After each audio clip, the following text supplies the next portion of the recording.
Guys, welcome back to my channel. मैं हूं doctor रक्षिता पाटिल एंड आज मैं आपको बताने वाली हूं कि महाराष्ट्र मेडिकल काउंसिल में जब आप डॉक्यूमेंट वेरिफिकेशन करते हैं तो क्या प्रोसीजर होती है एंड क्या डॉक्यूमेंट्स आपको नीडेड होते हैं उस टाइम पे। ठीक है, जो महाराष्ट्र मेडिकल काउंसिल का जो ऑफिस है वो है मुंबई में।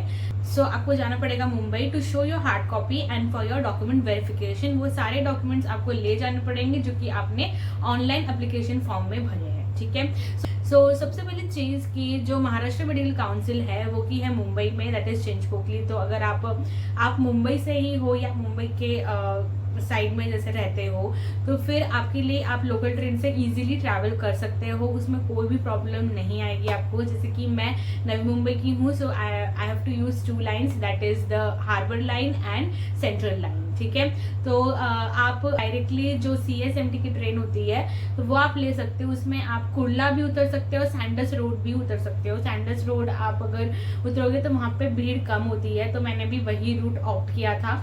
तो मैं गई पहले CSMT वाली मैंने ट्रेन पकड़ी हार्बर लाइन से, एंड देन उसके बाद मैं पहुंची Sandes road, and Sandes road से मैंने सेंट्रल रेलवे लिया था। एंड उसमें वो स्टेशन होता है चिंचपोकली, सिर्फ 2 ही स्टेशन होते हैं, तो आप आसानी से पहुंच सकते हो, तो कोई इश्यू नहीं है। आप कुर्ला से भी ले सकते हो, बट कुर्ला बहुत ज़्यादा भीड़ होती है, तो मैंने सोचा कि मैं सैंडस रोड से लूँगी रूट। तो आप लोकल ट्रेन से भी जा सकते हो एंड कैब से भी जा सकते हो। अगर आपको ओला एंड उबर से जाना हो तो आप वैसे भी जा सकते हो, बट बहुत इजीली पहुंच जाओगे। तो जैसे कि आप अगर चिंचपोकली रेलवे स्टेशन से आप उतरते हो तो आई थिंक ओनली 1-2 मिनट्स का ही वॉक होगा, and it's like very much near from the station. Station से उतरो, सिर्फ आपको एक रोड क्रॉस करनी होगी, एंड रोड क्रॉस करने के बाद आप एक बड़ा सा आपको ये दिखेगा, एंड आप वहाँ पे एंटर करके आप अंदर जा सकते हो। ठीक है, सो यहाँ पे मैंने ये वीडियो डाला है कि आप अंदर कैसे जा सकते हो। तो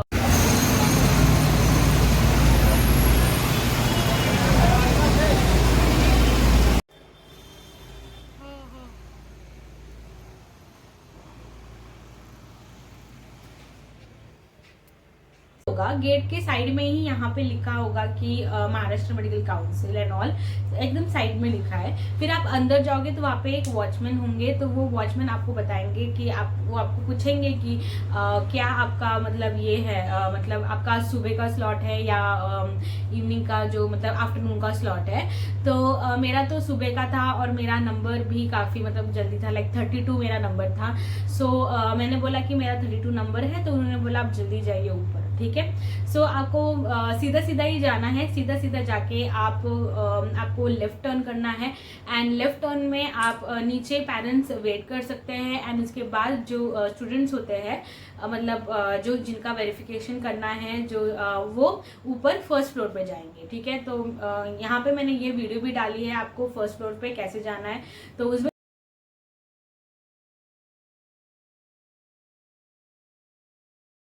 सारी जगह पे एरोज लगे हुए हैं, तो उसमें कोई इश्यू नहीं होगा। वॉचमैन भी होते हैं तो वो भी आपको बता देंगे कि आपको कहाँ जाना है, तो काफ़ी इजी है जाना भी। उसके बाद आप ऊपर जाएंगे, तो ऊपर जाने के बाद आपको आपके नंबर, जो भी आपका नंबर है लिस्ट में, उसका टोकन मिलेगा। तो ये मैंने आपको टोकन दिखाया है। तो उसके बाद टोकन होने के बाद वो आपको वो सारे देंगे, जिसमें छोटे जो चिट्स होते हैं वो देंगे, जिसमें सारी चीजें लिखी होती है, like MCI eligibility, FMG pass certificate and all, और भी बहुत सारी चीजें ऐसे लिखी होती है, जैसे डोमिसाइल, अपोस्टाइल, डिग्री, ये सारी चीजें आपको लिखी होती है। ऐसे छोटे छोटे टैग्स होते हैं वो। ठीक है, तो आप अपना स्टेपलर लेके गई थी, तो आपको अच्छे से बैठना है। फिर जैसे कि आपको मिल गया तो आप अच्छे से बैठो और उसको स्टेपल कर लो। ठीक है, उसके बाद में आप जब स्टेपल करते हो, अगर आपने घर से ही अरेंज करके नहीं, सीक्वेंस में अरेंज करके नहीं किया है, आपको वो सीक्वेंस में अरेंज करने हैं। ठीक है, पहले आप स्टेपल कर लो सारी चीजें, और सेंटर में स्टेपल करना। तो मैं आपको यहाँ पे ये वीडियो दिखाई हूँ, इस वीडियो में आप ये वीडियो देख सकते हो, एंड इस वीडियो में मैंने क्लियरली बताया है कि मैंने कैसे स्टेपल किए थे। ठीक है, तो आफ्टर दैट आपका स्टेबलिंग हो गया। फिर आप ये सारी सीक्वेंस है, ये सारे डॉक्यूमेंट्स हैं, ये सारी सीक्वेंस है आपको जो जैसे अरेंज करना हो, तो ये आप पहले ही अरेंज करके रख दीजिए, आपके लिए काफी इजी हो जाएगा। ठीक है, ये सीक्वेंस है, इस डॉक्यूमेंट्स को अरेंज करो अच्छे से। ठीक है, सो सेम वे में अरेंज करो, कोई इश्यू नहीं होगा। एंड अगर आपने पहले नहीं किया है तो आप वहाँ बैठ के भी ये स्टेपल करने के बाद अरेंज कर सकते हो। कोई आपने सब स्टेपल लगा लिया, अरेंज भी कर लिया, आपको भी मेक श्योर करना है कि आपने सारे जेरोक्स, ओनली जो सारे जेरोक्स है उसमें आपको अटेस्टेड बाय मी और आपका साइन एंड आपका नेम लिखना है नीचे। तो इस आप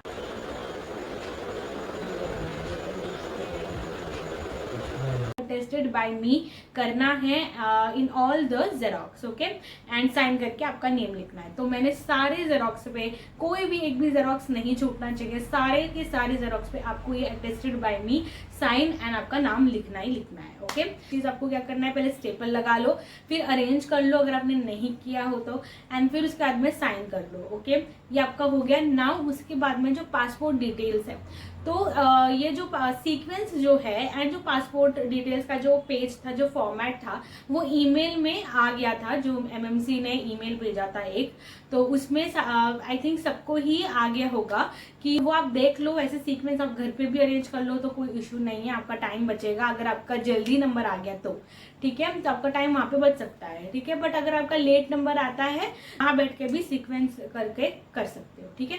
तो ये होने के बाद आप ये जो पासपोर्ट डिटेल का जो फॉर्मेट है, आप इसको प्रिंट कर लीजिए, आपको ईमेल में आ गया होगा ये वाला। तो यहाँ पे आपने प्रिंट कर लिया है, ठीक है।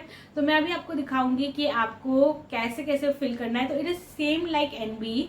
तो बट एनबी ऑफिस में हम लोग ने क्या किया था कि जो उस कंट्री के स्टैम्प्स है वो हमने यूज करे थे, तो मतलब लिखने के लिए डेट्स एंड ऑल। बट आप ऐसा जरूरी नहीं है, आप इंडिया के स्टैम्प भी यूज कर सकते हो, ठीक है। एमएमसी के लिए आप इंडिया के स्टैम्प्स भी यूज कर सकते हो या उस कंट्री के स्टैम्प्स भी यूज कर सकते हो। बट मैंने इंडिया के स्टैम्प्स यूज करे क्योंकि वो ज्यादा क्लियर होते हैं, और इसलिए जो स्टैम्प्स है उसके जेरोक्स भी बहुत ज्यादा क्लियर होना जरूरी है। सो अगर आपका जेरोक्स नॉर्मली आता है, तो मतलब नॉर्मली ब्लैक एंड व्हाइट में सारे स्टैम्प्स एंड सारे वीजा भी अच्छे से आता है, तो कोई इश्यू नहीं है, आपको कलर जेरोक्स लेने की जरूरत नहीं है, बस स्टैम्प अच्छे से क्लियर होने चाहिए। अगर नहीं आते तो आप कलर जेरोक्स ले सकते हो। बट मैंने सारे ब्लैक एंड व्हाइट लिए थे, मेरे स्टैम्प्स भी क्लियर थे, तो मुझे ज़्यादा इशू नहीं हुआ उस चीज़ में। सो मैंने सारे, तो मैं आपको बताऊंगी कि आपको इसको अरेंज कैसे करना है, ठीक है। सो गाइज, आपको ऐसे ईमेल मिला होगा, दैट इज़ एमएमसी से आपको ईमेल आया होगा, तो वहाँ पे आपको ये दोनों डॉक्यूमेंट्स ईमेल करी होगी। एक है पासपोर्ट डिटेल्स, तो यहाँ पे आपको पासपोर्ट डिटेल्स लिखने हैं, एंड सेकंड ये पूरा सीक्वेंस आपको मिला होगा कि आपको किस किस सीक्वेंस में इसको अटैच करना है, सारे डॉक्यूमेंट्स, इसके जेरोक्स भी एंड ओरिजिनल भी आप इसी सीक्वेंस में सारे अटैच करके रखो, तो वहाँ पर आपको ज़्यादा प्रॉब्लम नहीं होगी। एंड आपको नीचे ये आपको लिख कर सेंटर पे या आप राइट साइड पे भी कर सकते हो, तो यहाँ पे attested by me sign and आपका नेम आपको लिखना है, ठीक है। और वहाँ पे आपको टैग दिए जाएंगे जो कि मैंने आपको दिखाया था, आपको वैसे ही सेंटर पे उसको अटैच कर लेना है, ठीक है। आप साइड में भी कर सकते हो बट सेंटर बेटर रहेगा फॉर सेफ साइड। तो इसीलिए अभी आप ये सारे सीक्वेंस आप देख लो, कौन से मतलब एकदम परफेक्ट सीक्वेंस में अरेंज कर लो सारे के सारे डॉक्यूमेंट्स। एंड इसके साथ में आप कंपनसेशन लेटर भी यूज़ कर सकते हो, अगर आपके पास है तो आप वो भी अटैच करके दे सकते हो, ठीक है। सो नेक्स्ट थिंग मैं आपको ये बताऊंगी कि इसको कैसे फिल करना है। तो यहाँ पे ये सब आपके जनरल इन्फॉर्मेशन है, आपको पता होगा, तो आप ये सब ऐसे फिल कर लो, ठीक है। तो ये मेन आता है मेन, तो यहाँ पे आपको आपका जो भी कंट्री है आपको वो लिख देना है, जिसका नेम है इंडिया टू जो भी आपकी कंट्री है जिसमें आपने एमबीबीएस किया है वो आप यहाँ पे लिख सकते हो। सिमिलरली यहाँ पर भी आप लिख सकते हो। तो यहाँ पे मैंने इंडिया के स्टैम्प्स यूज़ करे हैं, तो यहाँ पे जैसे कि इंडिया लिखा है तो मैंने यहाँ पे डिपार्चर फ्रॉम इंडिया यूज़ करा, एंड यहाँ पे टू इंडिया लिखा है तो अराइवल टू इंडिया मैंने ये वाले स्टैम्प यूज़ करे हैं, ठीक है। देख सकते हो फर्स्ट मैंने डिपार्ट किया था तो ये वाला डेट था, ठीक है, तो वही सेम डेट मैं वहाँ पे लिखूंगी। तो यहाँ पे आपको जैसे आपको भरना है वैसे ही आप लोग, जैसे आपने एनबीई का जैसे भरा था, एनबीई में आपने जैसे भरा था वैसे भी आप भर सकते हो, बट यहाँ पे मैंने सेम उसी तरह से भरना है, उसमें कोई डिफरेंस नहीं है। जैसे कि डेट सारे लिखने हैं डिपार्चर एंड अराइवल के, बस मैंने यहाँ पे इंडिया के स्टैम्प्स यूज़ करे हैं, वहाँ पे मैंने किर्गिस्तान के स्टैम्प यूज़ करे थे फॉर राइटिंग द डेट्स। तो क्योंकि यहाँ पे इंडिया के स्टैम्प ज़्यादा क्लियर होते हैं तो मैंने इसलिए यहाँ पे इंडिया के स्टैम्प यूज़ करे हैं। तो एक बार था तो वैसे ही मैंने यहाँ पे जाने का डेट लिख दिया है ना, वहाँ से आने का जो डेट था मेरा, तो इंडिया में ये अराइव्ड आप देख सकते हो, यहाँ पे जो है ये आप देख सकते हो यहाँ पे अराइव लिखा है, तो आप यही डेट वहाँ पे अराइव के लिए यूज़ कर दो यहाँ पे, ठीक है। यहाँ पे आपको नंबर ऑफ डेज लिखना है, मंथ्स नहीं लिखना है, तो ये आपको याद रखना है कि यहाँ पे आपको डेज में लिखना है, ठीक है। सो उसके बाद में मैंने ये कैलकुलेट किया, तो इसको आप कैसे कैलकुलेट कर सकते हो, यहाँ पे आप ये वाला वेबसाइट यूज़ कर सकते हो। मैं एनबी के टाइम पे भी यही वेबसाइट यूज़ किया था, नंबर ऑफ डेज, तो आप ये वाले वेबसाइट पे जाके आप सारे डेट्स कैलकुलेट कर सकते हो। डेज़ में और मंथ्स में दोनों भी चीज़ आप कर सकते हो। तो इसका लिंक मैंने कमेंट सेक्शन पे डाल दिया है, आप जाके वो लिंक देख सकते हो, ठीक है। तो यहाँ पे मैंने एग्जाम्पल के लिए आपको ये दोनों चीज़ें लिख दी है। तो अभी यहाँ पे सबसे इंपॉर्टेंट पॉइंट ये आता है कि अभी आप नंबरिंग कैसे करेंगे, ठीक है। तो मैंने कैसे किया था कि फर्स्ट मैंने यहाँ पे फर्स्ट डाल दिया था, एंड यहाँ पे सेकंड डाल दिया था, एंड यहाँ पे थर्ड डाल दिया था, एंड यहाँ पे मैंने फोर्थ डाल दिया था, ठीक है। तो ये मैंने ऐसे नंबरिंग करे थे। तो इसी नंबर को आपको, ये जो आपने नंबर लिखा है ये चीज़, इसी नंबर को आपको, जो आपका जेरोक्स है, तो आपको उस जेरोक्स में भी सेम ही नंबर वहाँ पे लिखना है, इस डेट के सामने, इस स्टैम्प के सामने, जहाँ पे ये डेट है उस स्टैम्प के सामने आपको यही नंबर लिख देना है, ठीक है। तो यहाँ पे मैं आपको दिखा रही हूँ, यहाँ पे मैंने लिखा है 10, तो 10 अक्टूबर 2017। तो मैं वही चीज़ अपने स्टैम्प पे जो है वहाँ पे जाऊँगी, ठीक है। तो ये समझो मेरा जेरोक्स है। तो उस पेपर पे जो ये पासपोर्ट डिटेल्स है, तो यहाँ पे जो पासपोर्ट डिटेल्स है, यहाँ पे 10 अक्टूबर 2017 लिखा है, तो आपको ये ही अपना जेरोक्स है। तो इस जेरोक्स में आप लोग कहीं पर भी इसके आजू बाजू आप इसका डाल सकते हैं नंबर, ठीक है। तो मैंने यहाँ पे जो 10 अक्टूबर है ये वाला, तो यहाँ पे मैंने 1 नंबर डाल दिया है, ठीक है। सिमिलरली यहाँ पे ये जो 6 जुलाई है, वहाँ पे आपको 2 नंबर 2018, यहाँ पे ऊपर 2 नंबर डालना पड़ेगा, क्योंकि हमने यहाँ पे इसको 2 नंबर डाला है, राइट। तो यहाँ पे हमने इसको 2 नंबर डाला है, तो सेम ही चीज़ हम लोग यहाँ पर भी 2 नंबर डालेंगे, ठीक है। तो ये हुआ अपना 2 नंबर, ठीक है। तो वैसे ही स्टैम्प के आजू बाजू आपको नंबर्स डाल देने हैं। तो यही नंबर, यही टेक्निक मैंने नंबरिंग के लिए यूज़ करी थी। तो आप यहाँ पे ये थर्ड नंबर देख सकते हो, ये थर्ड नंबर। तो आप इस डेट को यहाँ पे ढूंढो, वो थर्ड नंबर का जो डेट है, तो आपको यहाँ पे इसको ढूंढना पड़ेगा, ठीक है। तो यहाँ पे मैं देख सकती हूँ कि ये 19 सितंबर यहाँ का है, तो यहाँ पे मैं इसको थर्ड नंबर डाल दूँगी, ठीक है। मैं अपना फोर्थ नंबर डालना होगा, तो फोर्थ नंबर डालना होगा। तो ये रहा मेरा फोर्थ नंबर, दैट इज़ 21 जून 2019।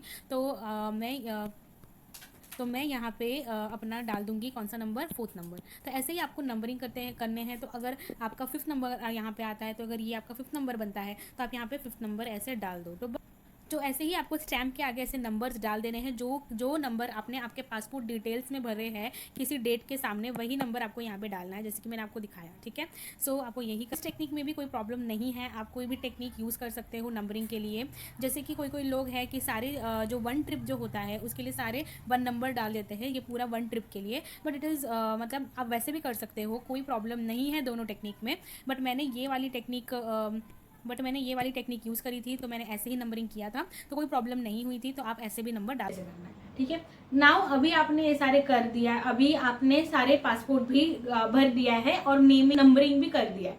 तो जैसे कि मैंने आपको भी बताया कि आपको पासपोर्ट डिटेल्स भरने हैं, नंबरिंग करना है। नंबरिंग आप कैसे भी कर सकते हो, ठीक है। लाइक कुछ लोगों ने like first trip, that is जो फर्स्ट ट्रिप होती है कि हम लोग इंडिया से वो कंट्री गए, फिर यहाँ का स्टैम्प, डिपार्चर का स्टैम्प, फिर उधर का अराइवल का स्टैम्प, एंड फिर उधर से आने के लिए उसका डिपार्चर एंड इंडिया का अराइवल, ऐसे करके सबने 1 मार्क किया था। वैसे भी आप कर सकते हो, या फिर आप डायरेक्टली भी मार्क कर सकते हो, जैसे कि मैंने आपको बताया था 1 and then 2, 3 and then 4, 5 and 6 and जैसे कि आपका है जितना आपका है आप वैसे भी कर सकते हो।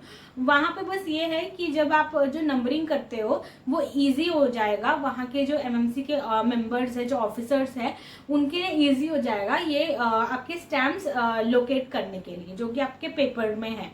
तो आप कैसे भी यूज़ कर सकते हो, जैसे मैंने आपको बताया वैसे भी कर सकते हो। और वो वाला जो मैंने बताया एक ट्रिप के लिए पूरा 1, वो भी आप कर सकते हो। बट मैंने जो किया था, मैंने वो 1 2 3 4 ऐसे लोकेट किया, जैसे मैंने आपको बताया अभी वीडियो में, सिमिलरली ही मैंने वैसे ही किया था, ठीक है। जब वहाँ पे एक्सेप्ट भी कर लिया था, तो उसका कोई इश्यू नहीं है। आप ऐसे डायरेक्ट भी कर सकते हो, या फिर आप पूरे ट्रिप को 1 भी डाल सकते हो, ठीक है। सो ये था। एंड मैंने आपको बताया कि आपको ये कैसे कैलकुलेट करना है, डेज एंड ऑल। तो ये सिमिलर है, एनबी ऑफिस से सिमिलर है, बट एनबी ऑफिस में हमने मंथ कैलकुलेट किया था, एंड यहाँ पे हमको डेज कैलकुलेट करना है, ठीक है। सो उसका जो मैंने लिंक यूज़ किया था for calculation of the dates, वो मैं कमेंट सेक्शन में लिंक डाल दिया है, तो आप वो लिंक से इजीली कैलकुलेट कर सकते हो, कोई इशू नहीं होगा। एंड उसको टोटल करके आप लिख दो, ठीक है। एंड वो जो पासपोर्ट का जो पेपर है, जो पासपोर्ट डिटेल्स है, उसके ऊपर ही आपको वो टैग लगाना है। जो पासपोर्ट डिटेल्स का आपको टैग मिलेगा वो आपको उसके ऊपर लगाना है, ठीक है। Not on the xerox copies, okay, उस पर नहीं लगाना। इस जो पासपोर्ट डिटेल वाला जो पेपर है उसके ऊपर ही वो टैग लगाना है, ठीक है। आफ्टर दैट आप इस पेपर को भी आप लिख दो नीचे, आप सेंटर में या राइट साइड में भी आप लिख सकते हो, बट मैंने सेंटर में लिखा था। तो सेंटर में आप लिखिए अटेस्टेड बाय मी, आपका साइन एंड आपका नेम जो भी है, ठीक है। सो ये हो गया, मैंने पासपोर्ट डिटेल्स भी बता दी है कि कैसे कैसे आपको करना है, ठीक है।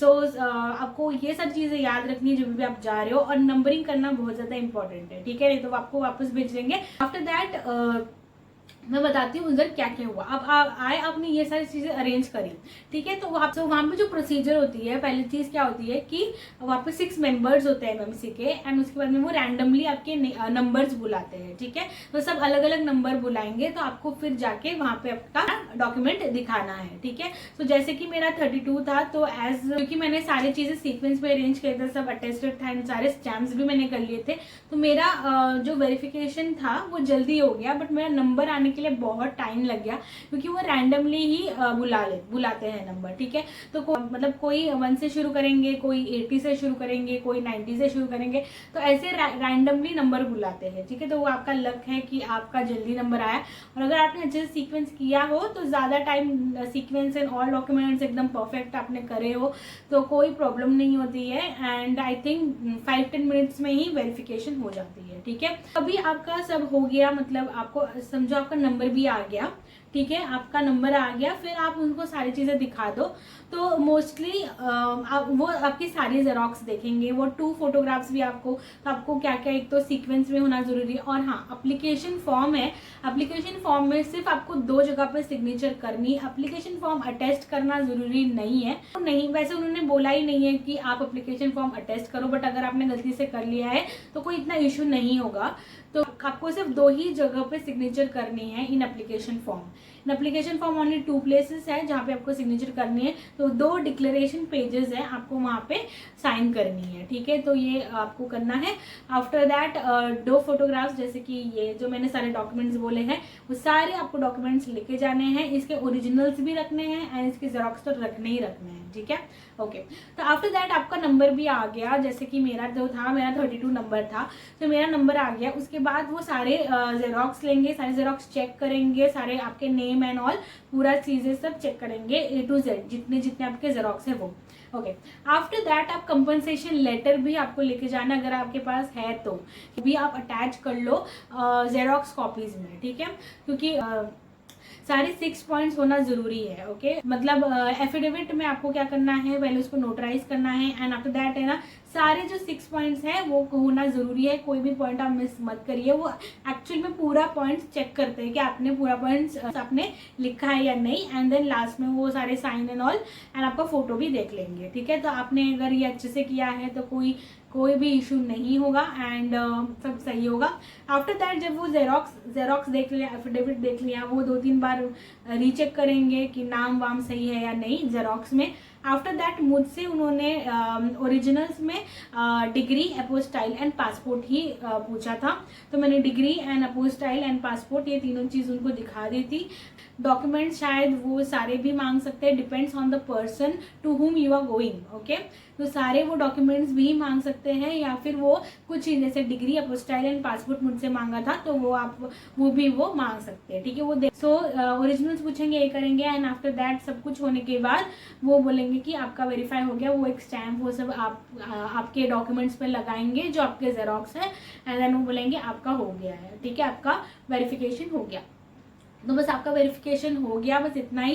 एंड उसके बाद में आपको वो फीडबैक फॉर्म वो जहाँ से आपने एंट्री करी वहाँ पे आपको देना है, एंड आपका ये प्रोसीजर पूरा खत्म हो जाएगा। तो यही था पूरा प्रोसीजर, एंड काफ़ी इजी प्रोसीजर है, ज़्यादा स्ट्रेस लेने की ज़रूरत नहीं है, कि आई नो मुझे भी काफ़ी स्ट्रेस आ रहा था कि पता नहीं कैसे होगा, बट लाइक कोई कुछ डॉक्यूमेंट्स रह ना जाए या ऐसे, but it is not a problem, हो जाएगा। बस आप सही से सारी चीज़ें अरेंज करो, अटेस्ट करो, एंड मोस्ट इम्पॉर्टेंटली स्टैम्प्स भी आप अच्छे से नंबर करो, तो आप आइदर वे नंबर कर सकते हो, जिसकी मैंने आपको बताया। एंड एफिडेविट भी आपको सही से ये करना है, सारे 6 पॉइंट्स होने ज़रूरी है, फोटो एंड साइन ये सब होना ज़रूरी है, ठीक है। तो अगर आपने ये सब कर लिया तो इजीली प्रोसीजर जाएगा। सो यही था पूरा प्रोसीजर। आपको ये वीडियो इन्फॉर्मेटिव एंड हेल्पफुल लगा हो तो प्लीज़ लाइक करिए, शेयर करिए and also subscribe my channel. मिलती हूँ आपको अगले इन्फॉर्मेटिव वीडियो में। Bye bye and take care.